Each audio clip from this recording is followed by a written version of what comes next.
Creativity in learning, helping students think more, study better, and improve grades. This is video number 1.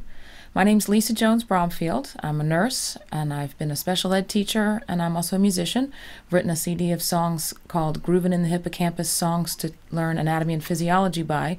But more importantly to you, I'm a good student. I've always been a good student, and I had an opportunity when I was in nursing school to help some of my fellow students, and I learned a lot about some differences between things that good students do and struggling students do. So I wanted to share some of those things with you. First question is, are they smarter? Are good students always necessarily smarter? Do you ever wonder why some students study less and get better grades? Think it all has to do with genes or their brain size or just plain luck? Well, I don't think so, not after talking to other people. I think there are some successful actions that help people do well in school. To improve your grades, learn to think creatively. You create. Creativity does not just mean making music, arts, crafts, or being talented.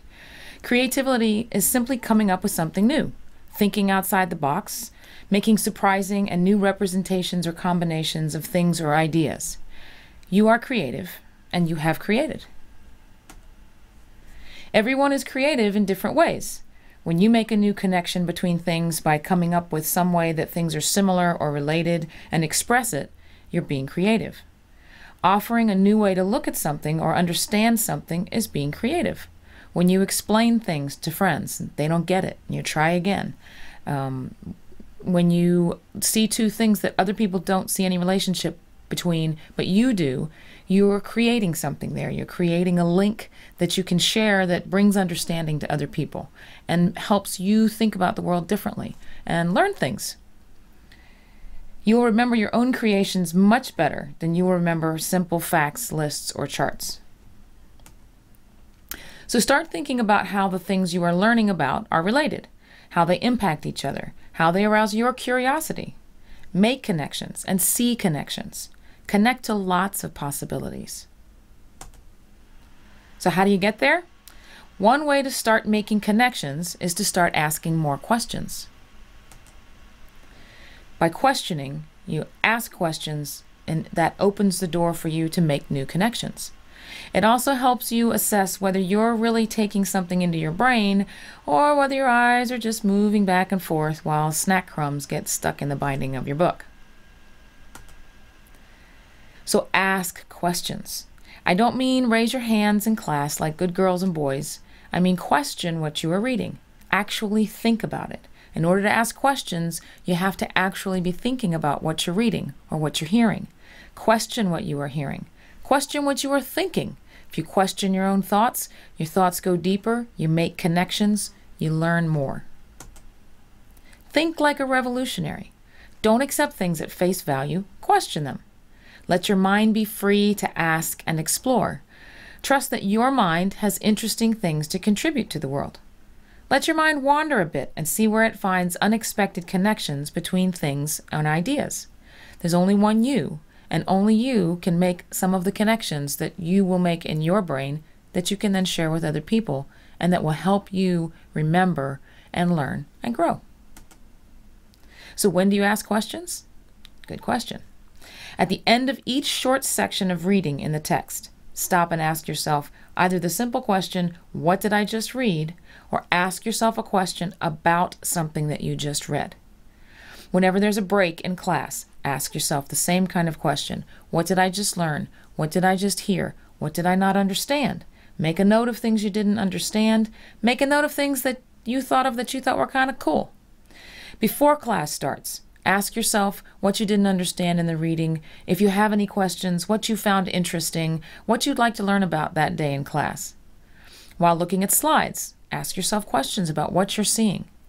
Before starting an experiment, ask yourself some questions about what you're expecting or what you're hoping. While performing an experiment, pay attention to what you're doing.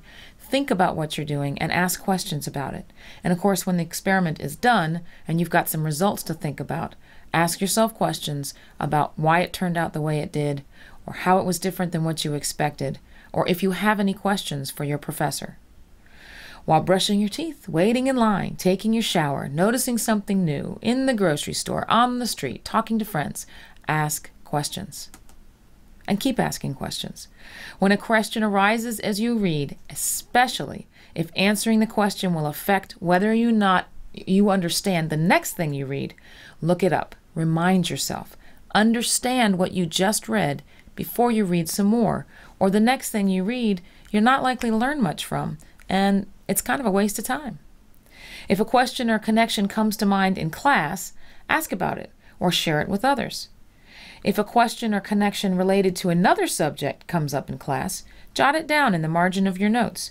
Look into it later, or ask your professor about it after class, or the professor from another class. Allow yourself a little time to investigate the things that intrigue you. That's where you find new loves in life. That's where you find out what you're interested in, what drives you, and what allows you to be creative, make new connections, and really learn things. And if you're really learning, you're going to do better in school. So do you have any questions? Practice asking questions about things that you think are boring. You might say, I don't have any questions, so I don't have any questions to ask. Well, you can learn to ask, be more questioning by practicing. And the best way to do that is to really challenge yourself to find something or anything within a subject you find boring to ask a question about.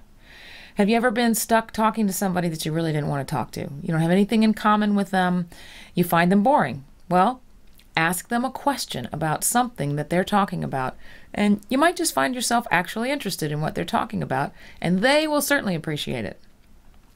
So practice asking questions while watching TV, while having conversations, while trying to decide what to do about plans or problems. If you do this while talking to people, you will find that they will want to talk to you. People love to have other people ask them questions. Pretend you're 3 years old again. Ask about everything. Children don't worry whether it's a dumb question. They just ask and learn. Listing options is like asking questions, and it helps solve problems. Listing options is somewhat similar to asking questions because, in essence, you are really asking yourself, what if I did this? Or how about that? Or what if that happened? Or what would I do under these circumstances? Think outside the box. If you're not coming up with a whole list of possibilities for yourself, you're probably missing some. And if you come up with really outrageous ideas, then it might make the more normal, but you were thinking you only had a few options that you were thinking about, make more sense. It might help you clarify what's the right option for you. Finding options is asking questions. So finding options is going to help you learn how to ask questions, and it might also help you solve some problems in your life. It might help train you to let your mind wander a bit so that you ask questions about what you are reading, about what you are hearing, and about what you are seeing. For more info on games and strategies to help you question and make connections and improve your grades, check out the website you see on the screen. Happy learning.